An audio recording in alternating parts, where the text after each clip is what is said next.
신약 성경 423면 계시록 22장 20절 말씀, 우리 한 절의 말씀입니다. 423면이 되겠습니다. 신약 맨 끝이죠.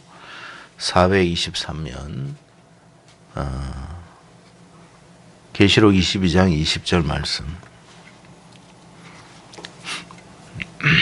우리 다 함께 한 목소리로 합독하겠습니다. 시작.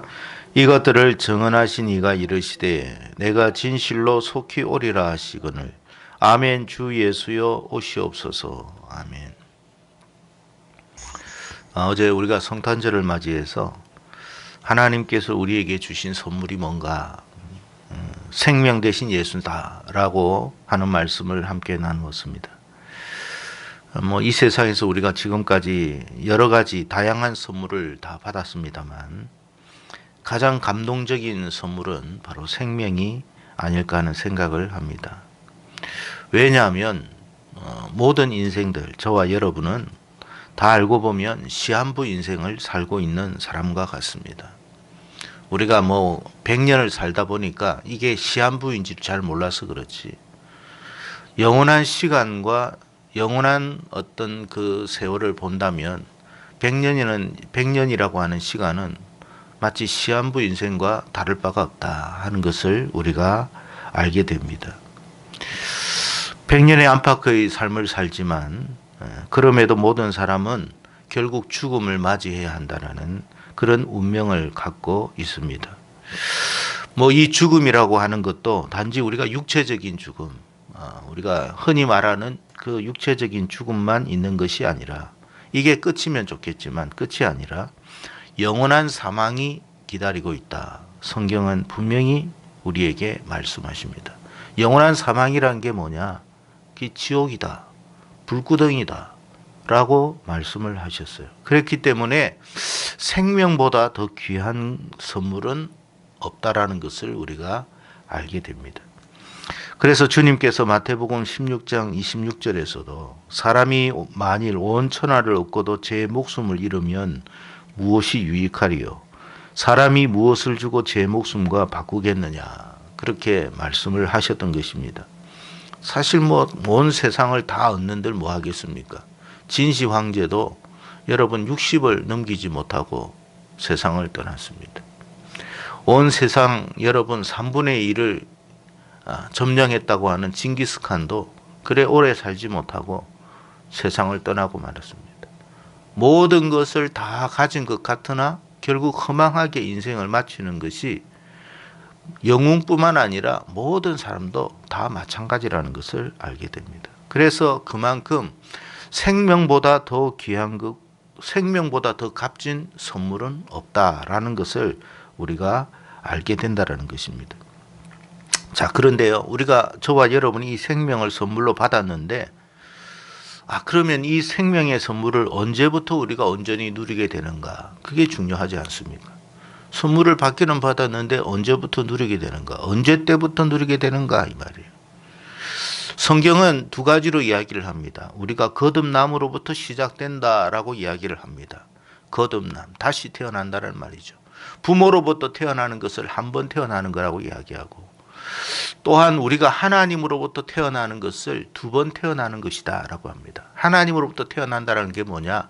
우리가 하나님이 주신 선물을, 생명을 받음으로 예수를 나의 주, 나의 하나님으로 고백할 때에 이것이 하나님으로부터 태어난다, 하늘로부터 태어나는 것이다 해서 이게 거듭남이라는 거예요.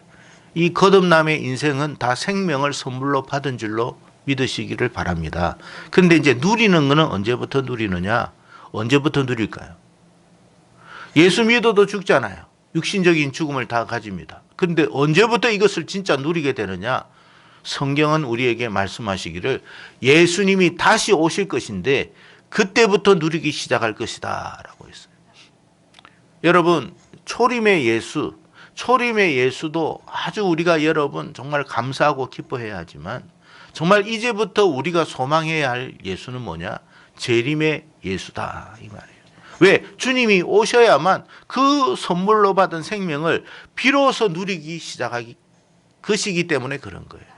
저와 여러분이 이렇게 이제 육체적인 죽음 이런 고통을 우리가 겪을 필요가 없는 거예요. 주님이 오시자마자 우리는 영원한 삶을 살게 되니까 그 약속을 우리가 누리게 되니까 이보다 더 좋은 것은 없는 줄로 믿습니다. 그래서 주님이 재림하심으로 어떤 일이 일어나느냐, 이미 죽었던 사람들, 주님 안에서 죽었던 사람들이 다 부활할 것이다 그랬어요. 여러분 놀랍지 않습니까? 이미 몇백 년 전에, 1000년 전에 죽었던 사람도 주님 안에서 죽은 사람은 다 부활해요. 그런 일이 어떻게 일어날 수 있습니까? 여러분 한 가지 물어봅시다. 예를 들어서 건물에 설계도가 있어요. 근데 그 건물이 무너졌어요. 설계도가 있으면 그 건물은 다시 지을 수 있어요, 없어요? 얼마든지 짓습니다. 우리 인생이라고 하는 설계도를 누가 가지고 계세요? 하나님이 가지고 계세요. 우리가 육체의 죽음으로 말미암아 다 흙이 되어도 설계도를 가지고 있어요. 설계도를 가지고 있으면 건물이 무너져도 다시 그 건물을 똑같이 지을 수 있어요. 이해가 되십니까? 그러니까 우리가 죽어도 죽은 게 아니다 이 말이에요. 그게 다시 살아나는 것이다 이 말이에요. 그런데 그때 다시 사는 것은 또 무너질 수 있는 그런 육체냐? 그런 육체가 아니라 영원히 견고한 육체가 될 것이다. 성경이 그것이 분명히 우리에게 약속하신 바다 말이에요. 얼마나 감사하냐 말이에요. 누가 오시면? 예수님이 다시 오시면. 그래서 우리는 다시 오실 예수님에 대한 소망을 갖고 사는 사람들이 되어야 된다 하는 그런 이야기입니다. 얼마나 기쁩니까 여러분? 우리는 죽어도 다시 살 수 있는 부활의 그런 소망을 가지고 있으니, 그래서 여러분 장례식장에 가보면 알아요. 기독교에서 예배드리는 부수하고 여러분 다른 기타 종교에서 하는 거하고 달라요. 제가 화장터에 가봐도 그렇더라고요. 부모님 여러분 돌아가시고 여러분 화장터에 있는데 여러분 기독교만큼 여러분 정말 감사한 게 없는 게 거기에서 찬양을 하더라니까요. 여러분 생각해 보십시오. 죽은 사람이 화장터에 들어가서 지금 여러분 다 이제 뼈가루만 남는 그 상황에서 찬양을 할 수 있는 것은 기독교밖에 없어요. 왜 뼈가루만 남는데 여러분 찬양을 합니까? 설계도를 누가 가지고 있다고요? 하나님이 가지고 있다 이 말이에요. 그러니까 여러분 우리는 죽어도 죽은 게 아니다 이 말이에요. 다른 사람들을 보니까 여러분 다른 종교를 보니까 막 통곡을 하고 기절을 하고 엉엉 울고 야단이에요 야단. 왜? 더 이상 소망이 없으니까. 그들의 설계도는 어떻게 돼요? 화장터로 들어가는 거예요. 그게 다르다 이 말이에요. 누가 오시면 그렇게 된다고요? 주님이 오시면 그렇게 된다. 그러니 우리는 예수 안에 죽어도 죽은 게 아니라는 걸 안다 이 말이에요. 믿어지시기를 축복합니다. 그러니 여러분 우리가 비록 이런 사람도 있잖아요. 우리가 예수를 믿어도 자녀를 먼저 보내는 사람도 있어요. 부모의 가슴에 여러분 자녀를 보낸다는 것은 가슴에 묻는 거하고 똑같습니다. 땅에 묻는 게 아니에요. 그럼에도 불구하고 그 슬픔을 이길 수 있는 것은 뭐냐? 다시 살아날 것을 믿기 때문에 그런 거예요. 이보다 더 감사한 일이 어딨냐 이 말이에요. 그래서 여러분 바울이 고린도전서 15장 51절에서 53절에 이런 말을 했습니다. 보라 내가 너희에게 비밀을 말하겠다. 내가 너희에게 비밀을 말하는데 우리가 다 잠잘 것이 아니요. 여기서 잠잔다라는 말은 뭐냐면 죽는 것인데 예수 안에 죽는 것은 잠자는 거하고 똑같다. 여러분 잠자는 사람은 다시 깨어나요 안 깨어나요? 깨어나거든요. 그래서 잠자는 거라고 표현을 한 거예요. 다 잠잘 것이 아니요 마지막 나팔 순간에 호련히 다 변화하리니 나팔 소리가 나며 죽은 자들이 썩지 아니할 것으로 다시 살아나고 우리도 변화되리니 이 썩을 것이 반드시 썩지 아니할 것을 입겠고 죽을 것이 죽지 아니함을 입으리로다. 주님께서 오실 때 그냥 오시는 게 아니라 천군 천사의 나팔 소리가 온 우주에 울려 퍼질 것이다 그랬어요. 그러니까 여러분 안 믿는 사람도 그 소리는 다 들어요. 안 믿는 사람도 나팔 소리 다 듣게 돼 있어요. 그걸 마지막 나팔 소리라 이렇게 말합니다. 나팔 소리가 들릴 때 놀라운 것은 죽은 사람들이 다시 살아나기 시작할 것이다. 와, 여러분 먼저 보낸 부모님, 먼저 보낸 형제, 먼저 보낸 가슴에 묻은 내 자녀 어떻게 된다고요? 다시 살아나요. 그래서 우리는 그리스도인들은 누구를 기대하고 사는 거예요? 다시 오실 예수 그리스도를 기대하며 사는 거예요. 여러분, 돌아가신 부모님, 돌아가신 내 형제 다시는 만날 수 없을 줄 알았는데 예수님이 오시니까 다시 만나는 거예요.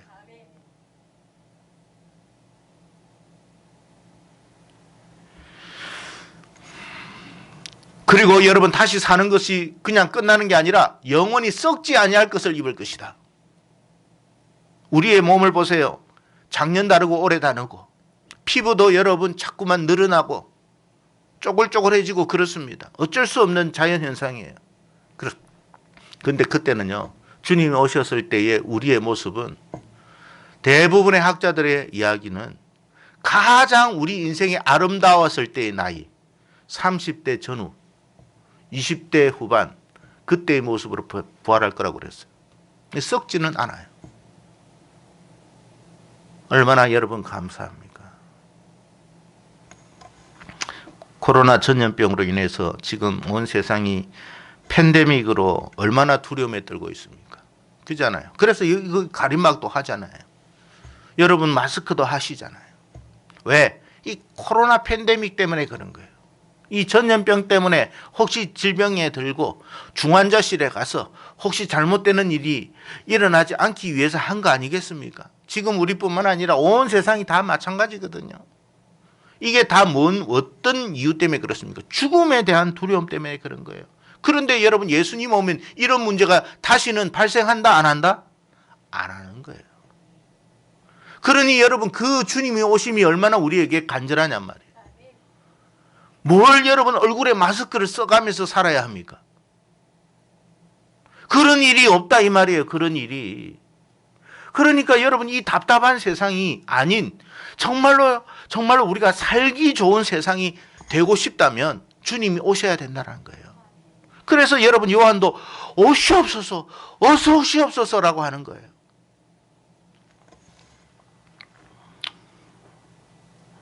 우리 그리스도인들은 이미도 약속받은 생명을 영원히 누릴 수 있는 그날이 주님이 오시는 그날이기 때문에, 그래서 주님을 기다리는, 그래서 우리의 진정한 소망은 뭐냐? 딴 게 아니에요. 다시 오실 예수 그리스도를 기다리며 기대하며 사는 거예요. 우리가 장사를 하는 사람이든지 사업을 하는 사람이든지 전문 직종에 종사하는 사람이든지 누구든지 할 것 없이 지금 팬데믹 때문에 너무 고통을 당하고 있습니다. 근데 여러분, 장사를 하든 전문직을 하든 사업을 하든 뭘 하든 이런 분들도 누구를 기대해야 된다고요? 예수님을 기대해야 돼요. 더 이상 팬데믹이 없으니까 말이에요.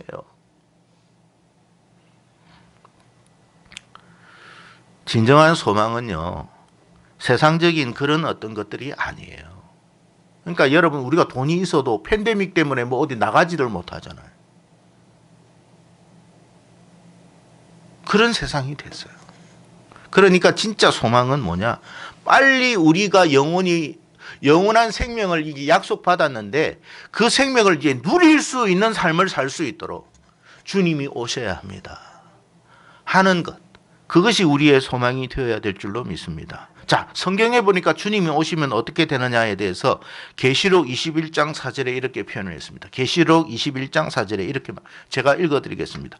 모든 눈물을 그 눈에서 닦아 주시니 다시는 사망이 없고, 다시는 뭐가 없다고요? 사망이 없고 애통하는 것이나 곡하는 것이나 아픈 것이 다시 있지 아니하리니 처음 것들이 다 지나갔습니다. 다시는 여러분 사망이 없어요. 눈물이 없어요. 여러분, 우리가 슬퍼할 일이 없다라는 말은 뭐냐면 기쁨밖에 없다라는 말이에요. 주님이 오심으로 말미암아 우리가 슬퍼할 일이 아무것도 없다 이제는. 여러분, 우리가 100년 안팎을 살면서도 얼마나 슬퍼했던 일들이 많습니까? 태어나면서 우리가 여러분 눈물을 흘리면서 그저 울면서 태어난 인생들이에요. 죽을 때까지 우리가 눈물을 흘리면서 여러분 죽습니다. 그런데 주님이 오시니까 슬퍼할 일이 없다. 왜? 주님이 몸을 다 닦아줄 거예요. 슬퍼할 일이 없다, 애통할 일이 없다는 말은, 곡할 일이 없다는 말은 다시는 여러분 이것 때문에 고통당할 일 없다. 눈물 흘릴 일이 없다. 눈물 흘릴 일이 없다는 말은 기쁨밖에 없다는 말인데, 여러분 생각해 보세요. 정말 우리 인생이 영원토록 기뻐할 수 있는 삶이라면 이보다 더 복된 일이 어디 있겠습니까? 누가 오시면요? 우리 주님 오시면. 주님이 오시면 그렇게 된대. 아니 그러면 주님 오심을 빨리 속히 기다려야 되지 않겠습니까? 기대해야 되지 않겠습니까? 우리가 왜 이렇게 예배를 드리느냐? 주님 속히 오시옵소서. 주님 만나고 싶습니다. 주님 오시는 그 세상이 정말로 우리가 사는 세상이 될 것 같습니다. 그때는 대통령 선거할 필요 없어요. 왜? 주님이 왕이시니까. 주님이 영원한 왕이시니까. 그때는 여러분 이런 것 선거 때문에 지역 갈등이 일어나거나 뭐 여러 가지 서로 갈등하는 일도 일어나지도 않아요. 왜? 우리의 왕은 주님이시니까.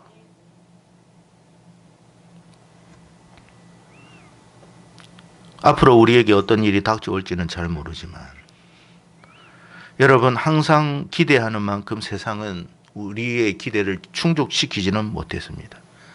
그러나 우리 주님이 다시 오시는 그날에는 우리의 기대 이상의 세상이 되어질 줄로 믿습니다. 그렇기 때문에 저와 여러분들 그리스도인들의 진정한 소망은 뭐냐? 다시 오실 예수 그리스도라고 고백할 수 있어야 한다는 것입니다. 우리가 매년마다 성탄절을 맞이하고 초림의 예수에 대해서 수없이 말씀을 나누고 있었지만 정말 우리가 다시 오실 예수 그리스도에 대해서 너무 소홀히 대하고 있지는 않은지. 그래, 예수님 오셨어요. 십자가 지셨어요. 우리의 죄를 사했어요. 그런데 그것으로 끝난다? 그러면 아무 의미 없어요. 다시 오셔서 약속한 바가 실현되어야 돼요. 주님이 약속하신 것이 실현되는 세상이 되어야 돼요. 그러기 위해서는 예수님 속히 오시옵소서. 그런 고백들이 있기를 바랍니다. 물론 우리 주변에는 이단 사이비들이 너무나 많아가지고 잘못된 재림관으로 여러분 온 교회를 혼란스럽게 만들고 온 세상을 혼란에 빠뜨린 것은 사실이지만 그렇다고 해서 우리가 여러분 다시 오실 예수 그리스도에 대한 소망을 우리가 상실하게 된다면 이 또한 우리가 잘못된 신앙의 길을 걸어간다는 것을 알아야 할 것입니다. 성도 여러분, 그리스도인들의 소망은 뭐냐? 저와 여러분들의 소망은 뭐냐? 하루라도 속히 예수님 오시옵소서. 하루라도 빨리 주님 오시옵소서. 이런 고백들이 되기를 바랍니다. 그래서 오늘 본문에 뭐라고 주님이 내가 속히 오리라 그랬어요. 내가 속히 올 것이다. 여기에서 속히 온다라는 것은 내가 원할 때, 우리가 원할 때 온다는 뜻이 아니라 주님께서 생각하시는 그날에 오신다라는 이야기예요. 그런데 여러분 우리가 기대하고 기다리는 만큼 그 일이 속히 이루어질 줄로 믿습니다. 그 시간이 길고 오래도록 이렇게 왜 이렇게 오래 걸리나 싶어도 아니에요. 우리가 주님을 소망한다면 그 시간은 짧아지게 돼 있다 이 말이에요. 우리가 소망 안에 살면 분명히 생명 되신 주님께서 우리의 삶을 틀림없이 은혜 가운데 인도하실 줄로 믿습니다. 여러분 믿음 잃지 않고 소망 잃지 않는 여러분의 삶이 되기를 바랍니다. 감사하게도 여러분 올 한 해를 한번 뒤돌아보세요. 저와 여러분 코로나 걸리지 않았잖아요. 저는 이것이 하나님의 은혜라고 봅니다. 지금 많은 사람들이 여러분 오산에도 하루에도 수십 명이 지금 코로나 양성 판정 받고 여러분 걸렸다고 문자 받고 있습니다. 근데 저와 여러분 그렇지 않아요. 왜 그럴까요? 저는 하나님의 도우심이라고 믿습니다. 코로나 팬데믹 걸린 사람이 분명히 지나갔을 거예요. 만났을 거예요. 근데 우리는 아무 이상 없어요. 왜요? 하나님이 구별해 주셨기 때문에 그런 줄로 믿으시기 바랍니다. 올 한 해를 그렇게 지켜주신 거예요. 그렇다면 내년에도 그렇게 지켜주실 줄로 믿으시기를 축복합니다. 모든 사망과 모든 세상의 모든 것에서 구별케 하시는 하나님이심을 믿습니다. 어떤 환난의 바람이 불어와도 하나님이 지켜주시면 될 줄로 믿습니다. 지금 어쩌면 우리가 살아가는 지금의 상황이 출애굽 상황과 같은지도 몰라요. 출애굽 상황에 수많은 환난의 바람이 불어왔습니다. 재난이 불어왔습니다. 그때 하나님의 백성들이 거하는 고센 땅을 하나님이 어떻게 했다고요? 구별케 하셨어요. 저는 우리가 가는 곳마다 하나님이 구별케 하신 줄로 믿으시길 바랍니다. 구별케 하셨다고 나는 믿어요. 또 우리는 광야의 한복판에 있는 삶과 같다고 저는 봅니다. 수많은 역경과 시련과 고난이 계속 다가올지도 모르겠지만 그럼에도 불구하고 하나님은 우리의 필요를 채워주실 줄로 믿습니다. 우리가 목마를 때에 하나님이 반석을 열어서라도 물을 내주실 줄로 믿습니다. 여러분, 경제적인 어려움이 우리에게 어떻게 닥쳐올지는 잘 몰라요. 또 다른 어려움이 닥쳐올 수도 있어요. 근데 여러분, 그럴 때마다 하나님이 세상에 이런 방법으로도 살아날 수 있나 하는 그런 역사가 저와 여러분의 삶 속에 분명히 틀림없이 일어날 줄로 믿습니다. 그래서 결국에는 하나님이 약속하신 그 약속을 믿고 굳건하게 믿고 간다면 반드시 약속의 땅, 새 하늘과 새 땅을 우리가 바라보며 나아갈 수 있을 줄로 믿습니다. 2022년도 여러분 아무도 몰라요.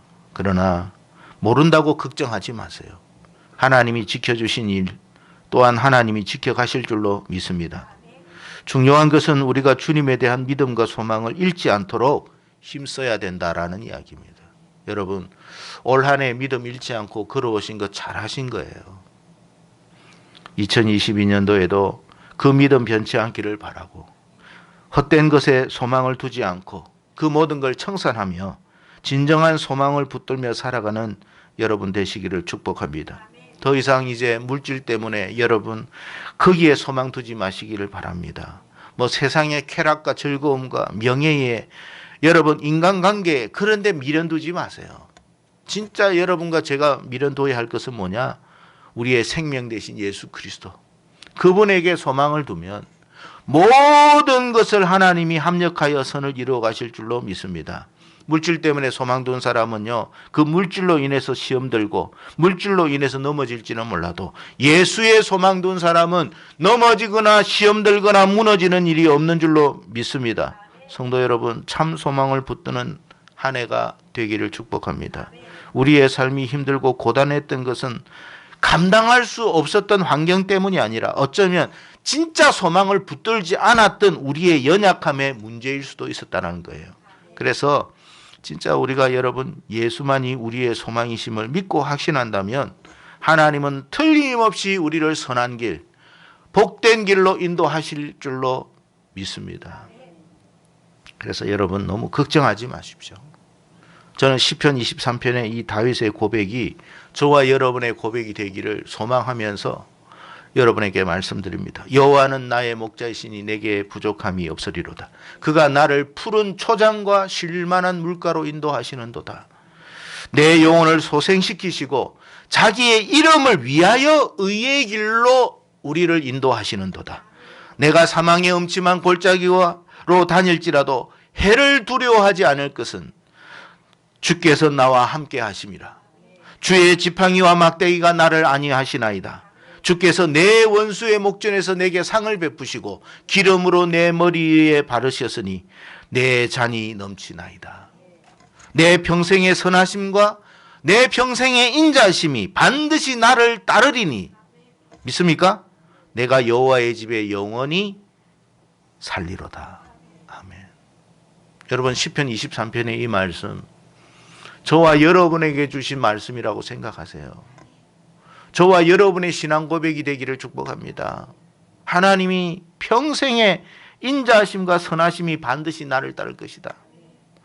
내가 여호와의 집에 영원히 살 것이다. 아멘. 성도 여러분, 오늘 본문의 말씀에 주께서 반드시 속히 오실 것이라 약속하셨는데 왜 속히 오시는 줄 아세요? 저와 여러분 때문에 오신다는 거예요. 우리를 낭패당하지 않게 해주신다. 곤란하게 하지 않게 하신다. 세상에 짓밟히도록 내버려 두시지 않게 하실 것이다. 무시당하지 않게 하실 것이다. 업신여김을 당하지 않게 하실 것이다. 이것이 주님의 약속인 줄로 믿습니다. 우리는 이 약속을 믿고 그래서 우리가 하루하루 소망 가운데 살면 어떤 비바람 속에서도 능히 승리하며 이겨나갈 줄로 믿습니다. 이런 은총이 여러분의 삶 속에 충만하게 거하기를 주의 이름으로 축복합니다. 기도하겠습니다.